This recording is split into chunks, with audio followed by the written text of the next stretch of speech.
Hola, buenas tardes. Buenas tardes. Buenas tardes, profe.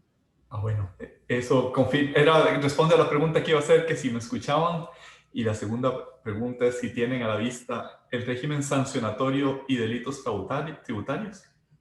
Sí, sí lo estamos viendo, gracias. Bueno. Bueno, cambiamos de tema hoy para hablar de el régimen sancionatorio y también de otros delitos tributarios.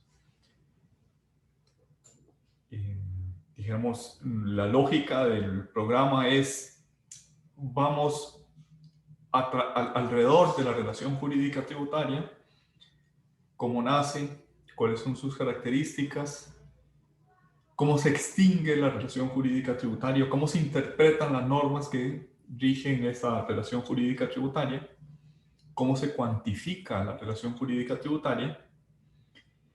Y ahora vemos lo que podríamos llamar la patología, las enfermedades. ¿Qué pasa cuando no hay cumplimiento voluntario del régimen sancionatorio que se pone en acto para asegurar el cumplimiento de las obligaciones tributarias? Como digo, esto es una patología en el sentido de que lo normal debería ser que no haya sanciones. Las sanciones deberían ser excepcionales y sobre todo que no haya sanciones penales que deberían ser tanto más excepcionales. En este punto, dijéramos que hay como dos formas de aproximarse al tema de las sanciones administrativas. Hay una teoría penalista que pretende la aplicación de los principios penales completa, sin mayores límites, quizás alguna atenuación por tratarse de sanciones que no son penas privativas de libertad, las sanciones administrativas, pero en principio aplicación plena de los principios penales. Por el otro lado, hay una aproximación al tema de las sanciones administrativas desde el derecho administrativo, desde las tesis o teorías administrativistas, que considera la existencia de unos ilícitos objetivos, esto es, aquellos en los que no hay que demostrar culpabilidad, en los que no hay que demostrar la voluntariedad, ya no digamos el dolo, sino ni siquiera la culpa leve. Son ilícitos objetivos. Similares a cuando yo me salto un semáforo, me aplican la sanción correspondiente. Porque ese ilícito no requiere voluntad, requiere solo transgredir la norma. Esas teorías administrativistas de sanciones objetivas o de ilícitos objetivos, dijéramos que se condicen poco de un Estado de Derecho. Son teorías administrativistas nacidas al amparo del régimen prusiano de final del siglo XIX, que no se admiten plenamente o que se admiten con muchísimos matices, con muchísimos reparos en un Estado de Derecho contemporáneo. Esto por decirlo menos, lo normal es que se rechacen esos objetivos ilícitos en un Estado pleno de derecho. Por otra parte, hay otra tesis, otra teoría, otro grupo de teorías que podríamos llamar o englobar de tributarista, es decir, cómo se aproximan a este fenómeno de la imposición de sanciones aquellos que no son administrativistas puros, sino que son cultivadores de una rama del derecho público llamada derecho tributario, con algunas aspiraciones o con ciertas aspiraciones de independencia, de autonomía respecto del derecho administrativo. Estos administrativistas tributarios o estos tributaristas que se han salido de la sombrilla del derecho administrativo dicen o afirman la existencia de unos principios del derecho especial tributario o del derecho sancionador tributario que no se identifican con el derecho administrativo.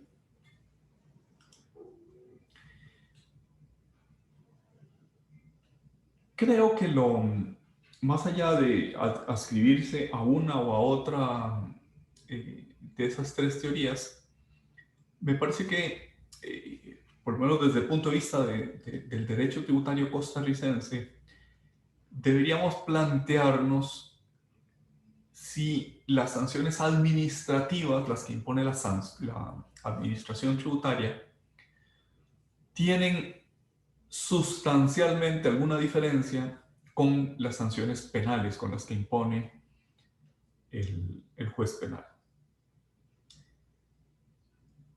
Y dijéramos, la constatación de esas diferencias viene a partir de que las impone un diferente órgano, en un caso un órgano jurisdiccional, en el caso de las sanciones administrativas las impone la administración tributaria. Se siguen procesos diferentes, en el caso de las sanciones penales se sigue un proceso jurisdiccional, un proceso penal ante los tribunales penales, mientras que en el caso de las sanciones administrativas se rige un procedimiento administrativo sancionador. Por supuesto que hay una pena que no es de la misma naturaleza. En el caso de las sanciones penales, la pena es una pena privativa de libertad, mientras que en el caso de las sanciones administrativas, en su inmensa mayoría son penas pecuniarias, y hay también una pena consistente en el cierre del establecimiento mercantil. Entonces, la constatación de esas diferencias nos lleva a preguntarnos, bueno, el hecho de que haya diferente órgano, diferente procedimiento, diferente clase de pena, ¿es una diferencia sustancial o no? ¿Se justifica que esas sanciones administrativas se sustraigan de los recaudos constitucionales y de los principios del derecho penal? ¿O esos principios penal deberían aplicarse mutatis mutandis, cambiando lo que haya que cambiar, al derecho administrativo, sancionador en general y en particular? En los regímenes menos democráticos la respuesta es positiva. Sí se admite una sustracción. En los regímenes más respetuosos del Estado de Derecho no se admite que se sustraiga la materia sancionatoria administrativa de los principios del derecho penal. Y se llega a una especie de pacto de compromiso.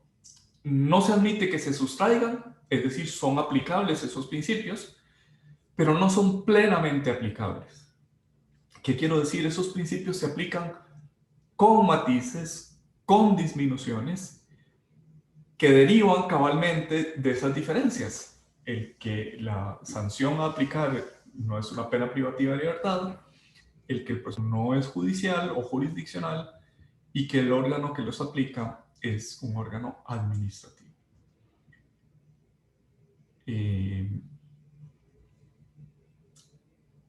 Esa afirmación, se aplican los principios del derecho penal a la materia sancionatoria, tiene consecuencias, tiene implicaciones.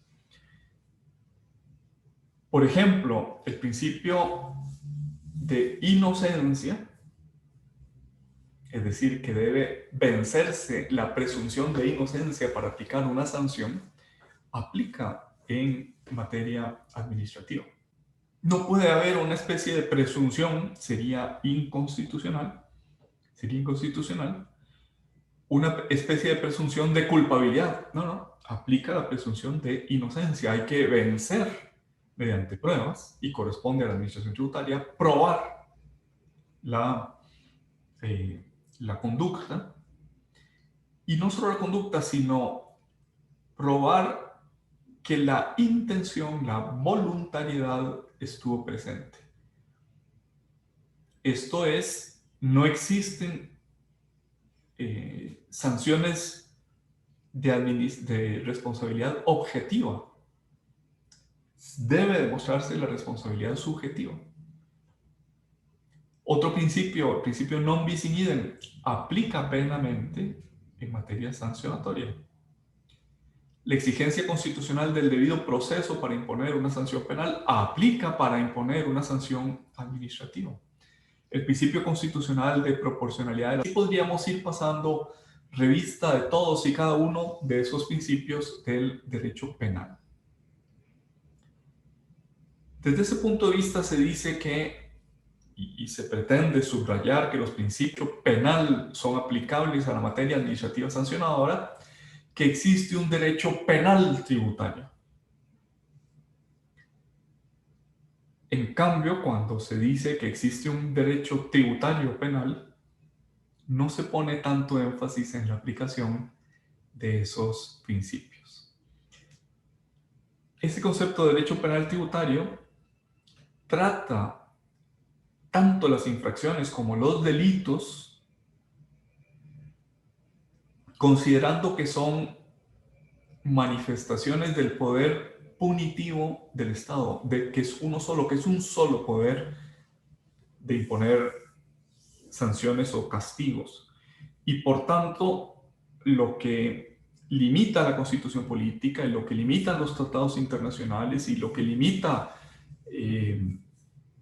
incluso la legislación costarricense como el Código Procesal Penal, lo que esos estatutos o normas de carácter superior limitan el poder sancionatorio del Estado o el poder punitivo del Estado, lo limitan tanto en sede administrativa como en sede jurisdiccional.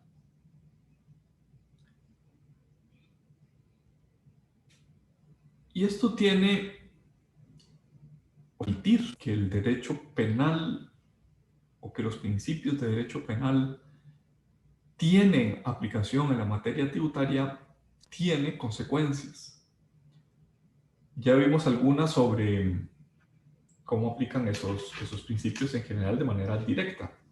Pero hay otra consecuencia que es la que quisiera señalar ahorita, que es que debe separarse la determinación del tributo o el proceso para determinar el tributo del proceso para imponer una sanción, para determinar la existencia de una conducta sancionable e imponer la sanción correspondiente.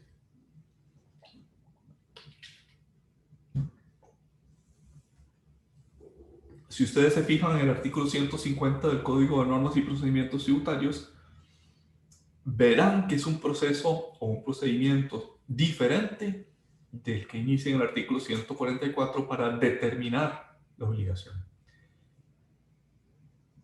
Esto es, aún en el caso de que la sanción sea un porcentaje del impuesto dejado de pagar, no es un anexo necesario, no es un anexo ineludible al proceso determinativo, no es un aspecto que no se puede separar. En el procedimiento de determinación de la obligación tributaria no se pueden imponer sanciones. Eso está en otro procedimiento, con otros principios, mientras que en el procedimiento determinativo son plenamente aplicables las presunciones, la inversión de la carga de la prueba, por ejemplo. En el procedimiento sancionador existe una presunción de inocencia que debe ser vencida. Por tanto, aunque una presunción sea aplicable en la determinación del tributo, no necesariamente, o más bien, no se puede trasladar al procedimiento sancionatorio.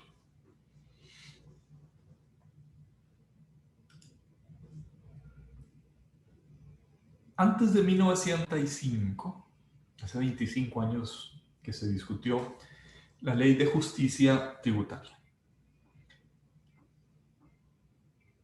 Hace 25 años, antes de la aprobación de esa ley, se discutía si, existiendo una ley constitucional de que no hay prisión por deudas, y habiendo caracterizado la obligación tributaria como una deuda, ¿eh? La teoría de fondo que hemos venido siguiendo desde el nacimiento del derecho tributario moderno con la Ordenanza General Tributaria Alemana de 1919. La relación jurídico-tributaria consiste en una relación de deuda, como las deudas del Código Civil, solo que tienen por sujeto un ente público. Pues bien, antes del 95 se discutía si, siendo la relación jurídica tributaria una relación de deuda, si puede haber prisión por deudas tributarias, o si la pena de prisión prohibida constitucionalmente para las obligaciones de acreedor-deudor, si esa teoría era plenamente trasladable a la materia. Y en efecto, esa discusión, ese retraimiento de los ilícitos penales en materia tributaria tenía como pie, como fundamento, la prohibición constitucional de no haber prisión por deudas. En el 95 se aprobó un capítulo de delitos tributarios sancionados con pena privativa de libertad. Y se decía, bueno, pues en realidad no estamos sancionando la deuda, estamos sancionando el engaño, el ardid. De la misma manera que en el delito de estafa no se sanciona el tomar una deuda civil o la transferencia del patrimonio de una parte a la otra, sino el engaño, el haber movido mediante un ardid a engaño que produjera el resultado de una transferencia de patrimonio. Una transferencia ilícita, voluntaria, pero con un vicio en la voluntad que es el engaño, haberse movido a engaño el estafado. Con cuánta mayor razón se decía en el 95, el engaño al erario público debe ser tan o más que el delito de estafa. De hecho, el delito de defraudación tributaria, no solo en esa ley, sino en muchos países, se copió el delito de la estafa. Es decir, así como la obligación civil es el espejo en el cual se mira la obligación tributaria, el delito de defraudación es el espejo tributario en el cual se mira el delito privado de estafa. Pronto hubo críticas a esa caracterización como estafa. Volveremos más tarde sobre ellas, pero adelantemos que en el delito de defraudación tributaria no es que se mueve engaño al erario público, a la hacienda pública, a nadie en concreto de la administración tributaria. Puede simplemente ocultarse o utilizar medios para que la administración tributaria nunca se entere de la existencia de una deuda tributaria y por tanto no la pueda cobrar. Es decir, no hay un destinatario concreto del ardid, no hay un destinatario concreto del engaño. No hay tampoco un desplazamiento patrimonial del engañado hacia el engañador, como en el delito de estafa. En esa ley de justicia tributaria, pues, hubo muchas imprecisiones técnicas en la materia. De hecho, había una clasificación tripartita entre infracciones administrativas, contravenciones administrativas y delitos tributarios, pero no quedaba muy claro cuáles eran los límites entre unos y otros. De tal manera que con la ley 7900, en el año 99, se eliminó esa clasificación tripartita y se sustituyó por una sola clasificación. Los ilícitos tributarios son o administrativos o penales. Ese es el régimen que tenemos hoy. Que fue fuertemente cambiado con la Ley de Fortalecimiento de la Gestión Tributaria, la Ley 9069 del año 2012. Nuevamente se introdujeron cambios en la Ley 9416 para mejorar la lucha contra el fraude fiscal. Con la Ley de Fortalecimiento de las Finanzas Públicas 9635. Y más recientemente con la adición al Código Municipal de un artículo que hace plenamente aplicable los ilícitos del título de código tributario a la materia de las finanzas públicas locales o municipales. Entonces, el régimen actual es un régimen bipartito. Existen sanciones administrativas y existen delitos tributarios. Las primeras las impone la Administración Tributaria, tienen recurso de revisión ante el Tribunal Fiscal Administrativo. Ese recurso de revisión, su nombre técnico, recurso de apelación. Y también las revisa en sede jurisdiccional un tribunal contencioso administrativo. Son básicamente sanciones pecuniarias, la gran mayoría de ellas, es decir, son multas expresadas en sumas de dinero. Y también existe la sanción de cierre de negocios. Por el lado de las sanciones administrativas, por el lado de los delitos tributarios, hay una pena privativa de libertad que impone un tribunal penal. En otras palabras, esa pena privativa de libertad no la puede imponer la Administración Tributaria, solo la puede imponer un tribunal perteneciente al Poder Judicial. En el 95 se emitió el voto 3999 de la Sala Constitucional, en el cual se afirmó que esas diferencias de procedimiento administrativo en un caso, procedimiento judicial en el otro, existentes en las sanciones aplicables a infracciones y delitos, no pueden conducir a ignorar en el ámbito del procedimiento administrativo las garantías de los ciudadanos.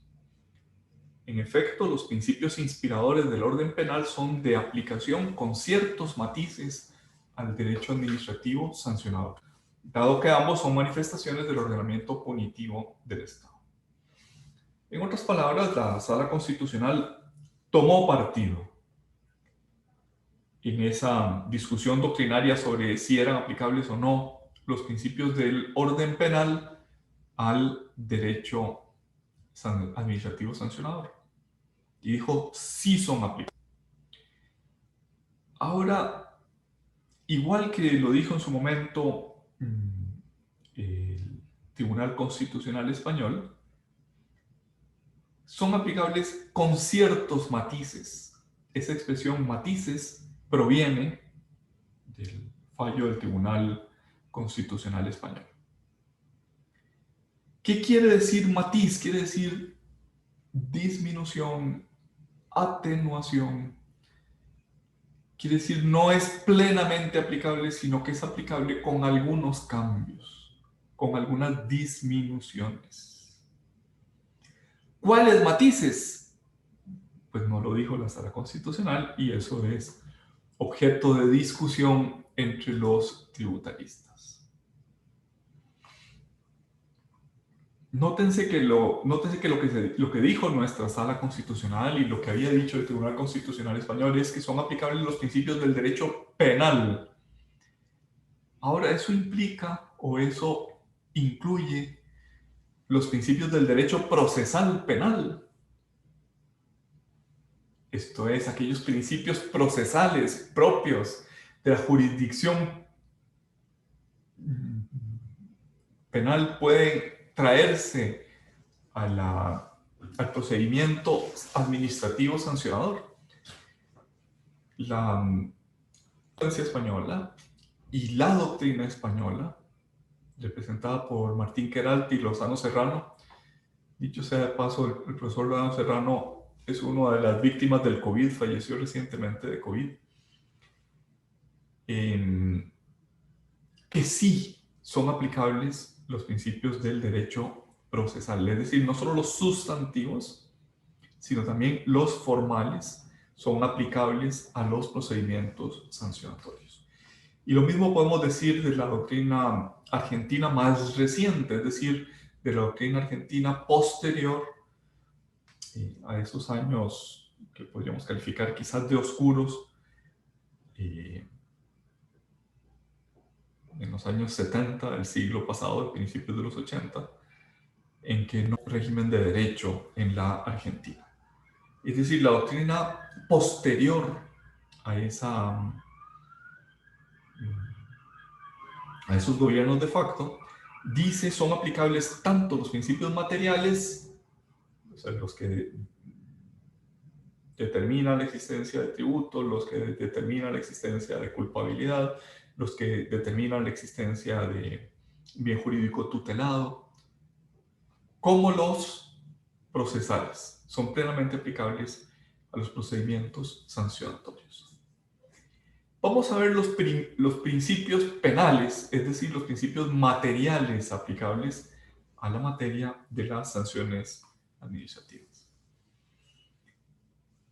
Uno de ellos es el de, o quizás el más importante, el de legalidad o reserva de ley. Sí podríamos decir que está tomado nullum pene, nullum sine previa ley, no hay pena, no existe el delito sin una ley que lo establezca como tal. Y eso pues es plenamente aplicable en materia sancionatoria, es decir, aquí en realidad no hay matices. La conducta debe estar prevista en la ley, es lo que se llama un tipo, y la sanción tiene que estar expresamente delimitada en la ley. Es un tipo como el cuño que se utiliza para hacer monedas.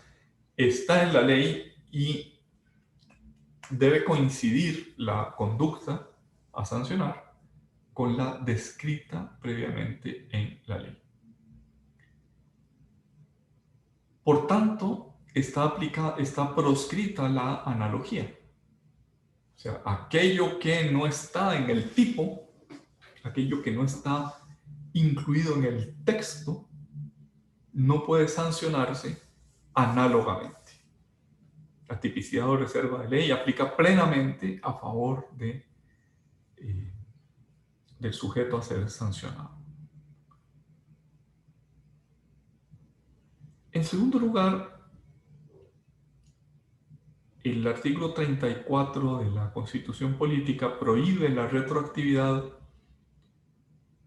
pero hay otras normas del articulado constitucional que dicen que eso no impide aplicar retroactivamente la ley penal más benigna. Nuestra sala constitucional ha dicho que esa ley penal más benigna, tanto material como procesal, no es de aplicación obligada. La Constitución no obliga a esa aplicación de la ley posterior más benigna, sino que la permite. Debe haber en la nueva ley unas disposiciones transitorias que permitan aplicar esa ley más benigna. Ahora, eso que no es constitucional sí es convencional. porque el artículo 8 del Pacto de San José, el artículo 8 de la Convención Americana de Derechos Humanos, expresamente dice que debe aplicarse la norma más benigna, la norma penal más benigna. De tal manera que aunque nuestra sala había declarado en algún momento que se permite, pero no es obligatorio, el uso de la norma penal más benigna, es lo cierto que la Convención Americana de Derechos Humanos sigue la aplicación de la norma penal más benigna. Desde este punto de vista se dice que nuestra adhesión al Pacto de San José es más exigente que incluso que la propia Constitución política. En cualquier caso, esa retroactividad benigna, esa retroactividad a favor del sancionado, también está prevista en el artículo 12 del Código Penal. Otro principio plenamente aplicable al sistema sancionador es el principio de inocencia.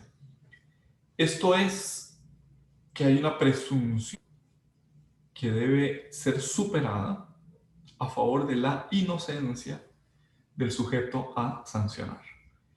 Y esto se traduce en que la carga de la prueba corresponde siempre a quien quiere sancionar, no a quien ha de ser sancionado.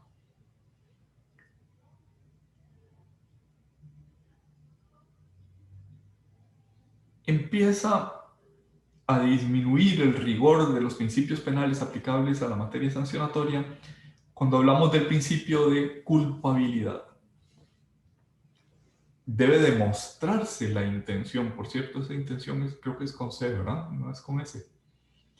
Debe demostrarse la intención, debe demostrarse la deliberada conducta, al menos con el grado más básico de culpabilidad, que es atención o de cuidado en la conducta. Debe demostrarse. Y digo que esto empieza a perder rigor porque es quizás de los principios que más se discuten a la hora de imponer sanciones. Otro principio, que es el artículo non bis in idem, previsto en el artículo 42 del Código Penal, ha sido extendido de manera expresa a la materia sancionatoria administrativa por el voto 1059 de la Sala Constitucional. Esto implica que si una misma conducta es sancionada administrativa o penalmente, y penalmente, solo se puede aplicar o la una o la otra, pero no ambas. Non bis in idem, también está reconocido ese principio en el propio Código Tributario. Y para que exista bis in idem, debe cumplirse 3 requisitos, a saber, es la misma persona la que será sancionada por los mismos hechos y debe existir el mismo fundamento o causa para sancionar. Y esto da lugar a lo que ha dado en llamarse concurso de las infracciones. La teoría del concurso administrativo toma sus fundamentos y sus explicaciones más básicas de la teoría del concurso penal. Profe, una consulta sobre el principio de Sí. non bis in idem. Un pelito más duro que apenas te oigo. Ok, ahí me escucha. Sí, te escucho mejor. Sí. Ok, perfecto. Es que yo había visto, por lo menos en procedimientos administrativos, que si se declara caduco el proceso, bueno, el procedimiento, ahí no aplicaría el non bis in idem porque nunca se llegó a sancionar al administrado. Entonces, no sé si la administración podría dar una reapertura del mismo procedimiento a pesar de que sea misma causa y mismos hechos. Sí. A pesar de que se haya archivado. Sí, de hecho hay unas normas de suspensión del cómputo de la prescripción. Cuando se presenta una denuncia penal, la Administración Tributaria presenta una denuncia penal y quizás el juez penal declara, bueno, esto no es delito o no se conformó alguno de los elementos para imponer la sanción y regresa a sede administrativa, entonces pues ahí no hay un problema non bis in idem, puesto que aunque se acusó la misma conducta, no se impuso sanción penal. Eso está expresamente previsto en el artículo 54 del Código Contencioso Administrativo, perdón, del Código Tributario. No sé si te...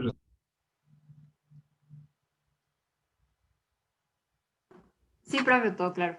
Ahora, empieza a haber otros principios que si bien son aplicables, los matices pueden ser tan grandes que terminen vaciando de contenido el principio penal. Uno de los más discutidos a nivel internacional es el principio de no autoincriminación. Porque el principio que rige las obligaciones tributarias es el de declaración, el de autodeclaración. Y además existen una serie de deberes informativos. O sea, si llega el auditor, tiene derecho a pedirme que yo le informe. Y por supuesto que chocan ese deber de informar, ese deber de colaborar con la administración tributaria, choca con el deber de no autoincriminarme. Esto es una materia que no está resuelta en nuestro país y quizás podríamos decir no está resuelta en muchos otros países. Les voy a poner un par de ejemplos que explican este conflicto. Una empresa fue denunciada penalmente, hubo una denuncia anónima, se presenta un viejo empleado de la empresa a decir, estoy cometiendo este tributario. Denuncia. Que está prevista en el ordenamiento tributario.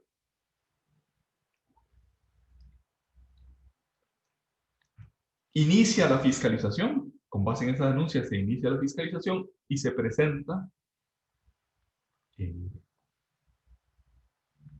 al contribuyente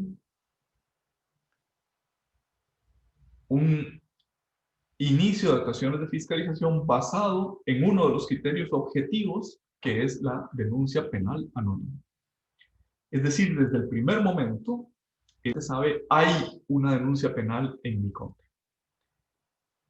Y además, no solo lo sabe por la comunicación de inicio de actuaciones de fiscalización, sino que simultáneamente le allanan la empresa, puesto que la administración ha solicitado a los tribunales la autorización para allanar la empresa y llevarse aparatos de cómputo, la contabilidad, los libros contables, los documentos de soporte. Se los lleva el juez penal y están en depósito en tributaria. En este caso era la Administración Tributaria de San José. Pues bien, un mes o un par de meses después, la Administración Tributaria que estaba en proceso de fiscalización le pide al contribuyente: deme esta y estas otras informaciones. Y el contribuyente le contesta: mire, no se la puedo dar porque todo eso se lo llevó a usted o se lo llevó el juez penal. No está en mi poder, yo no tengo ni la computadora, ni la contabilidad, ni los documentos de soporte. Eso se los llevó el juez penal en el allanamiento y están en depósito en la Administración Tributaria de San José. O sea, están en sus manos, no me pida lo que usted tiene en sus manos. La Administración Tributaria, haciendo oídos sordos a esto que a mí me parece de sentido común, le impone una multa por no responder el requerimiento de información que le había notificado. La empresa pelea diciendo frente a, pues, sin duda existe el deber de colaborar, es un deber incluso constitucional, pero ese deber constitucional cede frente al principio de no autoincriminación. Si yo soy consciente de que toda esta fiscalización es para imponerme una sanción que incluso puede ser penal, yo no estoy obligado a responder esos requerimientos. Para hacerle corto un cuento que fue bastante largo, la administración impuso la multa, el Tribunal Fiscal Administrativo confirmó la multa y el Tribunal Contencioso Administrativo confirmó también la multa. Y ese choque entre el principio de no autoincriminación y el deber de información, por lo menos para mi gusto, por lo menos para mi experiencia, no fue resuelto. Y cuando se quiso interponer casación contra esa sentencia del juzgado, entonces era el juzgado del contencioso administrativo, fue rechazada por no alcanzar la multa, no alcanzar la cuantía necesaria para que la casación fuera procedente procesalmente hablando. Es decir, es un asunto todavía no resuelto. En otras jurisdicciones se ha llegado a esta especie de compromiso. El contribuyente tiene el deber de informar, de contestar los requerimientos que le hace la administración. Pero el auditor, si empieza a sospechar de la existencia de un delito, tiene el deber de advertir al contribuyente para que haga uso de su derecho de abstenerse a declarar. Por supuesto que eso es un canto a la bandera que tiene poquísimos resultados prácticos. Porque ¿en qué momento debe hacerlo? En cuanto sospecha. Bueno, pero ¿de qué tamaño tiene que ser la sospecha? Yo puedo sospechar que no sé, que hay una gran evasión en este país y por tanto debería advertir como auditor, apenas llegue, mire, tenga cuidado porque de mi fiscalización podría haber una denuncia penal. O bien, más que una sospecha, tiene que ser una sospecha fundada. O después de una sospecha fundada, tiene que haber dado un paso más a una casi certeza de que se cometió un ilícito tributario. Pues eso no está completamente claro. El Tribunal Europeo nos ha dicho que el auditor fiscal, el fiscalizador, tiene que advertir al fiscalizado en el momento en que empieza a tener esas sospechas para que se pueda ejercer el derecho a no autoincriminarse, a no declarar contra sí mismo. Y que no haber hecho esa declaración es motivo de nulidad del proceso penal que impuso la sanción penal o del proceso administrativo que impuso sanciones administrativas. Como digo, eso no está resuelto, no está resuelto. Se ha llegado en el Tribunal Europeo de Derechos Humanos a decir, bueno, so pena de nulidad debe advertirse de la eventualidad de una sanción penal para que se pueda hacer uso del derecho a no declarar contra sí mismo.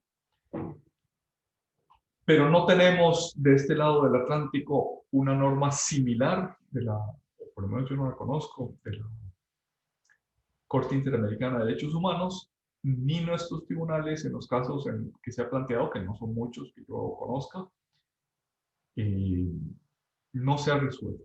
Es un tema que está en discusión hasta dónde llegan los límites del derecho a no declarar versus el deber de informar. Ven ahí un matiz importante, una disminución del principio penal en la materia sancionatoria. El principio de insignificancia parte de la constatación de que el Estado no castiga porque sí. El Estado no castiga simplemente por una violación mecánica de la norma. Se transgredió la norma de prohibición, sino que esa transgresión debe provocar una lesión suficientemente significativa del bien jurídico tutelado por la norma como requisito para que se imponga la sanción. Repasemos un poquito la teoría del delito. Debe violarse la norma, debe transgredirse la norma de prohibición, es decir, la conducta descrita en el tipo debe haberse cometido, elemento objetivo del ilícito. El elemento subjetivo, tengo que haberlo hecho deliberadamente, con intención, dolo, o al menos con culpa, que es el más básico de los elementos de la voluntariedad. Objetivo, subjetivo, pero además esa conducta debe haber producido como resultado una lesión suficientemente significativa. No basta con que yo me pase 30 centímetros del lugar donde había frenado ante el semáforo, sino que tiene que haber habido una lesión, y a veces esa lesión es una puesta en peligro suficiente del bien jurídico tutelado por la norma. Dicho en otras palabras, el examen de la conducta a sancionar tiene que demostrar esos tres elementos: el objetivo, el subjetivo y el bien jurídico suficientemente o significativamente lesionado.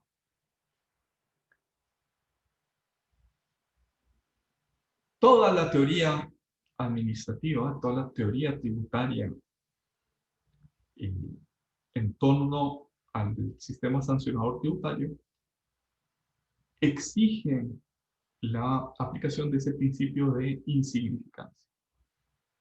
Esto es que cuando el bien jurídico tutelado no se lesiona significativamente, no procede la sanción. No obstante, en la práctica, pues hay cierto automatismo en la imposición de sanciones.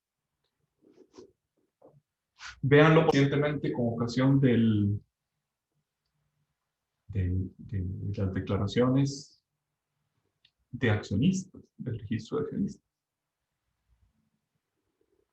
Quienes incumplieron con la presentación en tiempo del registro de accionistas, prácticamente les iniciaron de forma masiva, inclusive notificada por el diario oficial, es decir, la más masiva de las formas de notificación, el inicio de procedimientos sancionadores. Después se echaron para atrás, anularon esas notificaciones por la Gaceta. Pero es lo cierto que esta lesión jurídico tutelado brilla por su ausencia en los procedimientos administrativos sancionatorios. Alguna vez ha dicho la administración que ese es uno de los matices que la Sala Constitucional dice aplican en materia sancionatoria tributaria. A mí me parece que por ese es tirar el tesoro de los principios penales, tirarlo por la alcantarilla, que se vaya por el desagüe, cuando se dice que eso es un matiz. O sea, eso es vaciar de contenido un principio que es aplicable. A mí me parece que la existencia de matices sin duda atenúa el rigor del principio, pero esa atenuación no puede ser tal que vacíe plenamente de contenido el principio. Tiene que permanecer algún contenido en ese principio. El principio del juez natural me parece a mí que es plenamente aplicable en materia administrativa sancionatoria. Y el principio de certeza, que más que dirigido al infractor está dirigido al juez. El juez tiene que tener la convicción intelectual, moral, de que la conducta está demostrada y por tanto debe aplicarse la sanción. Me parece que también es plenamente aplicable en materia sancionatoria.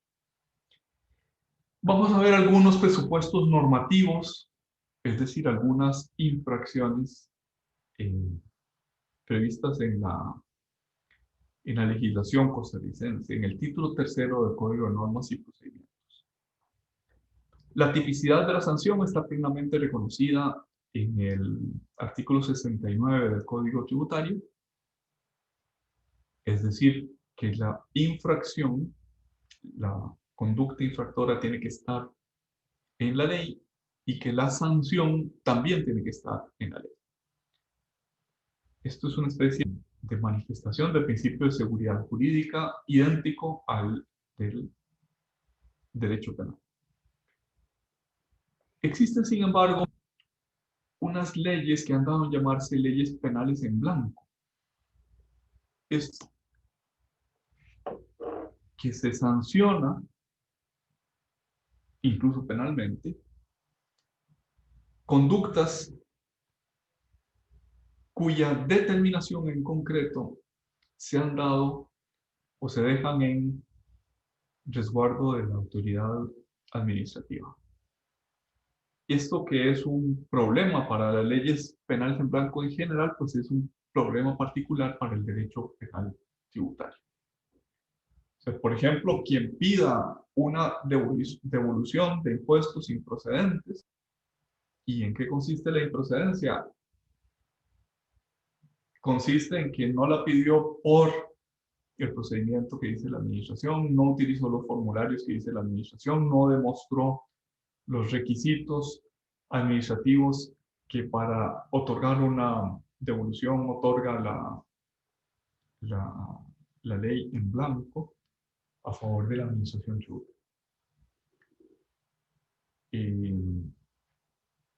Hay un problema que no es de fácil solución en esas normas penales en blanco. Es plenamente aplicable el tema de probabilidad y retroactividad. Ahí falta una C a esa palabra. En materia de creación de sanciones. No son aplicables las nuevas sanciones a conductas cometidas o incurridas en materia previa a la norma, excepto que la nueva norma sea más benigna. Los elementos objetivos del tipo, pues sí se suelen reconocer con relativa facilidad en Costa Rica. Por ejemplo, el monto objetivo de punibilidad en los delitos fiscales se dice solo se comete el delito de defraudación tributaria si la defraudación es superior a 500 salarios base. Es un monto objetivo de punibilidad. Si la defraudación no llega a ese límite o a ese monto objetivo, entonces no se puede imponer la pena privativa de libertad por el delito de defraudación fiscal. El elemento subjetivo, es decir, el dolo o la culpa, las dos manifestaciones típicas de la voluntariedad.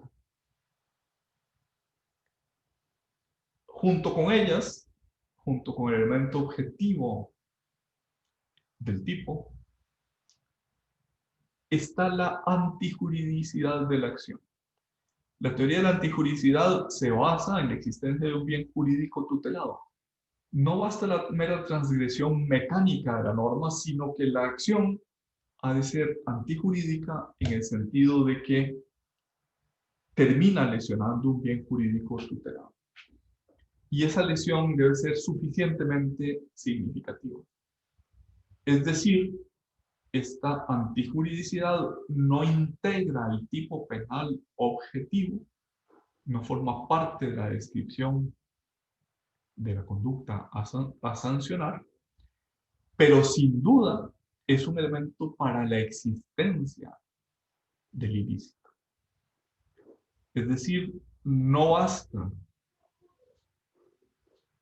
haber transgredido materialmente el tipo, con dolo o con culpa, sino que es necesario haber lesionado el bien jurídico tutelado por la norma.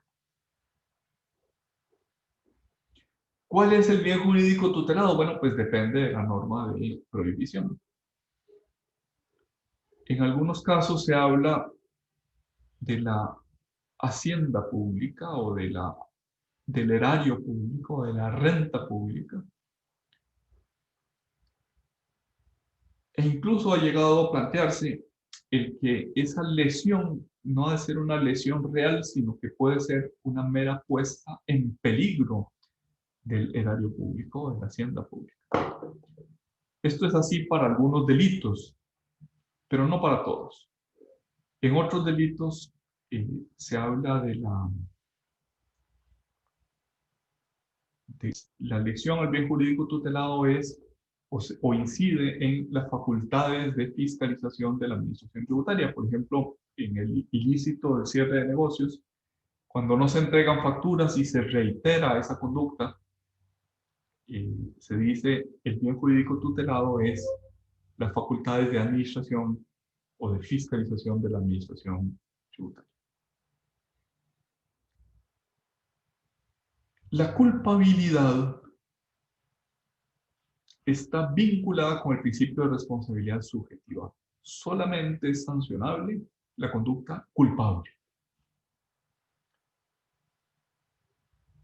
Y esto nos lleva a la teoría del delito realmente transcribible, a la teoría del ilícito administrativo de las personas jurídicas.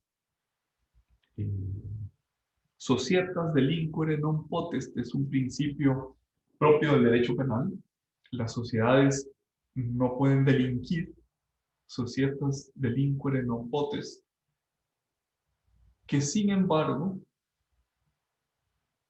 ese principio está fuertemente cuestionado en materia tributaria. Es decir, puede ser responsable de una sanción administrativa una persona jurídica.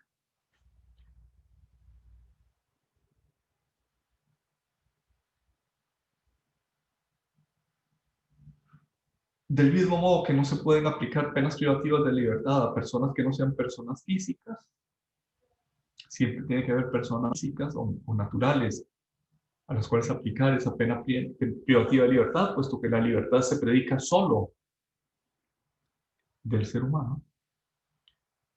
Del mismo modo,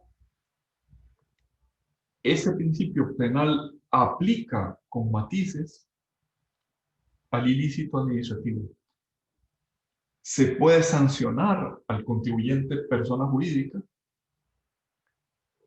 por atribuyéndole responsabilidad, conducta del contador, del gerente financiero, del representante legal, etcétera, sin que es necesario individualizar sanciones en ese representante, en ese contador, en ese gerente financiero, etc.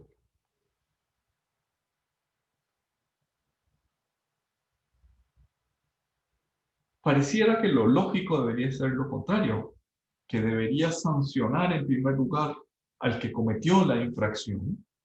El principio de personalidad de las sanciones previsto en el Código, perdón, en la Constitución Política.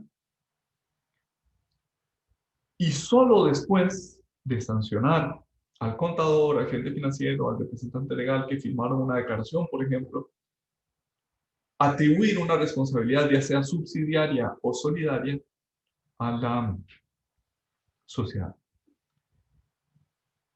En la práctica esto no es así. En la práctica la responsabilidad siempre se exige del que tiene capacidad económica, esto es, de la empresa, de la persona jurídica. La exigencia de culpabilidad nos lleva a las típicas causales eximentes de responsabilidad previstas en el Código Penal y en el Código Procesal Penal. Por ejemplo, no es sancionable aquel que no tenía capacidad de actuar. Aquel que estaba enajenado en el momento de la conducta no puede ser sancionado. No puede haber sanción en caso de caso fortuito o de fuerza mayor. A mí me parece que en la pandemia actual hay casos fortuitos y fuerza mayor en algunos incumplimientos tributarios y por tanto no deberían ser sancionados. Tampoco se sanciona a aquellos que amparan en las decisiones colectivas. Por ejemplo, si un órgano de administración de una sociedad toma una decisión que es ilícita, o sea, decide actuar ilícitamente, no puede haber responsabilidades para el que no participó en esa decisión, y menos aún para el que hizo constar su negativa a participar. Tampoco, o mejor dicho, también son eximentes de responsabilidad el error de prohibición y el error de tipo. Es decir, el que actúa convencido de que su conducta está permitida, error de prohibición, no soy consciente de que la conducta está prohibida, o error de tipo, el que piensa, bueno, el tipo llega hasta aquí, no llega hasta acá, y yo estoy cometiendo o estoy incurriendo en la conducta de acá.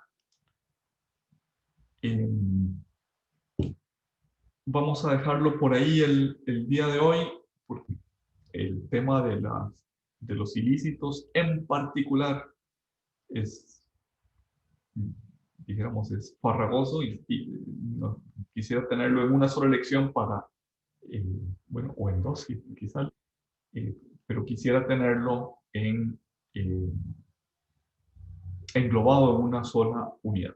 Lo que hemos visto hasta ahorita es la teoría general de los ilícitos administrativos y penales.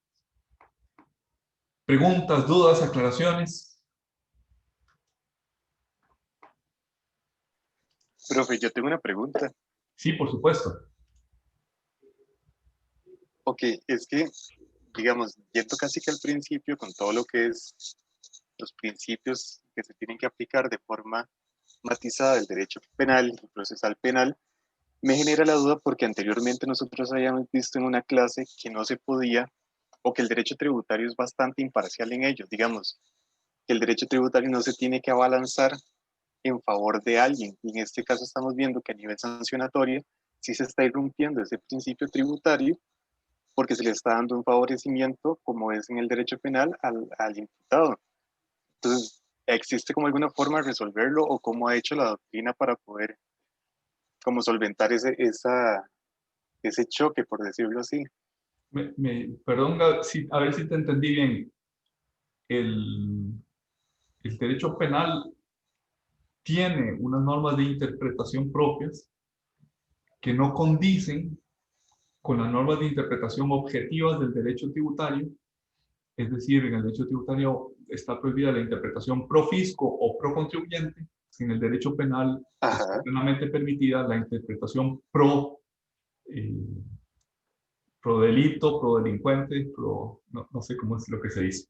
Pro imputado, tal vez. Digamos, sí, el indubio pro reo, exacto, pero Indubio. digamos, dejando por fuera la parte, digamos, penal estrictamente y acogiéndonos solamente a la parte sancionatoria administrativa, es donde me genera la duda, porque ahí no estamos haciendo una especie de matiz, sino que se está quitando totalmente el principio o más bien se está aportando un nuevo principio que en sana teoría el derecho tributario no debería de tener.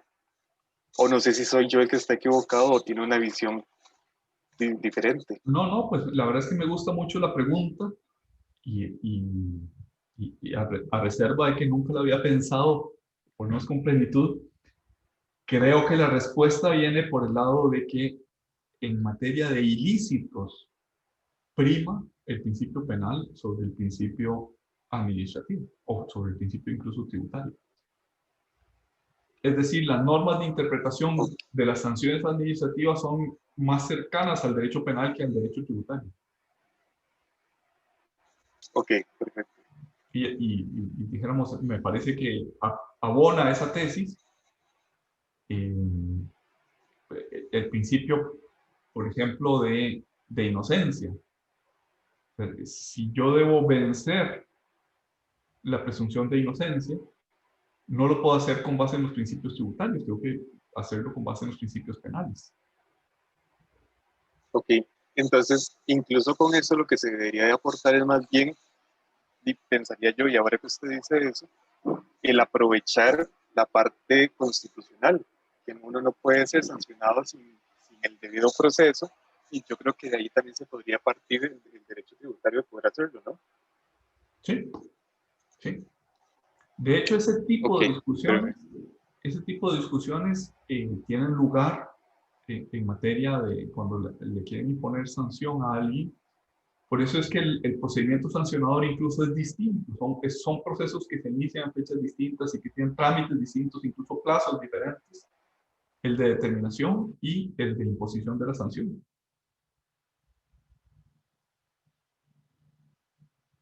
Ok, profe, y otra consulta. Sí. Viendo lo que había dicho la Sala Constitucional en el voto 3929 con respecto a los matices, que usted ya bien indicó, no existe como un parámetro claro, a nivel de derecho comparado sí se ha tratado de promover.